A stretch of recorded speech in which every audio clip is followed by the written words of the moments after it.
తులారాశి వారికి ఆరింట శనేశ్వరుడు వక్రగతి, పంచమ స్థానంలో రాహువు, భాగ్యస్థానంలో శని గురుగ్రహము, దశమ స్థానంలో రవి బుధగ్రహము, లాభస్థానంలో కుజుడు కేతుగ్రహ సంచారము. దూర ప్రయాణాలు, ఆకస్మిక ప్రయాణాలు అనుకూలంగా ఉంటాయి. వాహన సంబంధమైన విషయాలలో మాత్రం తగు జాగ్రత్తలు అవసరం. వాహనాల క్రయ విక్రయాల్లో ఉన్న వారికి కాలం అనుకూలంగా ఉంటుంది. భూ సంబంధమైనటువంటి వ్యవహారాలలో మంచి ప్రయోజనాలను దక్కించుకోగలుగుతారు. దూర ప్రాంతాలలో ఉన్న వారికి మంచి శుభ సమాచారం అందుతుంది. మానసిక సంతోషాన్ని, ధైర్యాన్ని కలిగి ఉంటారు. స్నేహితుల ద్వారా శుభవార్తలను వినగలుగుతారు. శుభకార్యాలకు సంబంధించిన అంశాలలో పురోగతిని సాధించగలుగుతారు. శుభకార్యాలకు సంబంధించినటువంటి ఆహ్వానాలను కూడా అందుకోగలుగుతారు.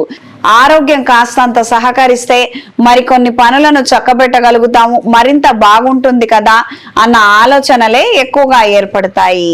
ఈ వారం స్త్రీలకు ఆరోగ్య విషయాలలో తగు జాగ్రత్తలు అవసరం. మీ పేరు మీద ఉన్నటువంటి వ్యాపార ప్రదేశాలకి మంచి ప్రజాదరణ ఏర్పడుతుంది.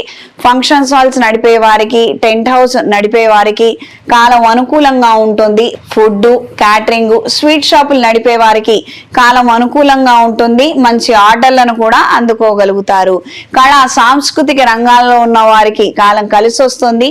మీ ప్రతిభను గుర్తించి మీరు సన్మాన సత్కారాలు పొందే విధంగా కొంతమంది ఆలోచనలు, ప్రణాళికలు ఉంటాయి. తత్సమ్మతితమైనటువంటి ఆహ్వానాలను, విశేషాలను మీరు వినగలుగుతారు. దూర ప్రయాణాలు, ఆకస్మిక ప్రయాణాలు అనుకూలంగా ఉంటాయి. కొత్త పరికరాలను కొనుగోలు చేయాలన్న ఆలోచనలు కలిగి ఉంటారు. కొంతమందికి బహుమతులుగా ఇవ్వాలన్న ఆలోచనలు నెరవేరుతాయి. ఈ వారం తులారాశి వారికి కలిసొచ్చే రంగు నేరేడు రంగు, కలిసొచ్చే దిక్కు పడమర, కలిసొచ్చే సంఖ్య 5. ప్రతిరోజు మహాలక్ష్మీదేవి అష్టోత్తరాన్ని రోజుకి 2 సార్లు పఠించండి. తద్వారా మంచి పరిణామాలు చోటు చేసుకుంటాయి.